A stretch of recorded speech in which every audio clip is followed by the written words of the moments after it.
Bingo. My king. Stop it. The Black Panther lives.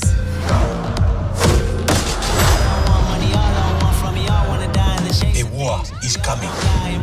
That's damn calm. We gotta talk about this movie. Box office Black Panther climbs to historic $242 million bow after record Monday. The superhero film made history at the President's Day box office after continually beating expectations globally. It has earned $426.6 million. That's just the amount of people that went to go see it. No doubt gonna get nominated for some awards. I'm gonna try to talk about this movie and review it the best I can without any spoilers. So hopefully by the end of it, if you haven't seen it, you'll want to go see it. If you don't already want to go see it, which you should. All right. First thing I'm going to talk about is the character / character development in the movie. The people that played these roles, like Chadwick Boseman and Michael B. Jordan and forgive me, I don't know how to pronounce the other few actors' names. Beautiful actresses. The ones that played Shuri and the other female characters, the guy, what's his name in Get Out?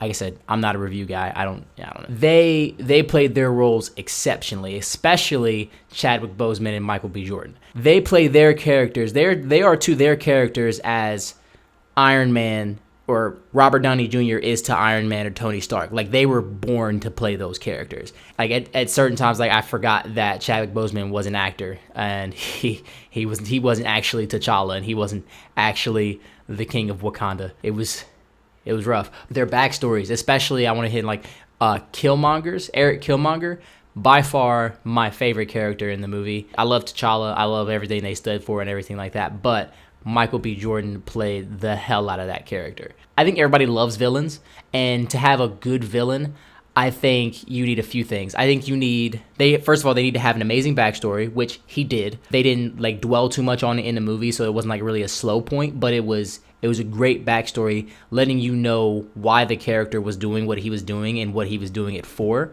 And also, I feel like there has to be a reason to the character's villainous, not just to be evil. Like, I feel like Marvel has had in the past some issues with their villains. Like, for example, I'll say in Guardians of the Galaxy.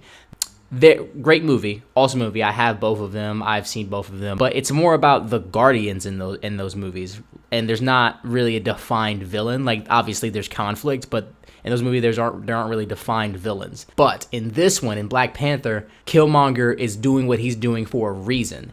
And you can kind of see how he got there, just the way that he portrays what he wants to get done. And you can go like, I can see what you're saying. But like T'Challa's way of wanting to do that similar thing is a little bit different than his, hence the conflict. The second thing I want to talk about is the environment and like the setting. So the way that they did Wakanda is it was really well done. Like the setting, it was a beautiful movie. It was a beautiful place with beautiful characters. All around, the atmosphere of the place was very cultural. They definitely did their research. The director Ryan Coogler, he knows what he's doing. That Marvel and everybody and the whole team did a really good job as far as presenting Wakanda as it should have been presented, which I think was a really big selling point to a lot of people. And when I say atmosphere and environment and setting, I don't mean just that. I mean the whole project that they created, the whole space that they created with the movie. A lot of you may know I'm a huge fan of Donald Glover, Childish Gambino, whatever you want to call it. I mentioned him for two reasons. One, he said back in the interview, he said he doesn't like make albums. He likes to make atmospheres. He likes to make spaces. And according to the music, it goes together with the short films that he's made and other things and the screenplay and other projects and stuff like that. Not just the songs, not just for you to play the songs, but for that all to intertwine.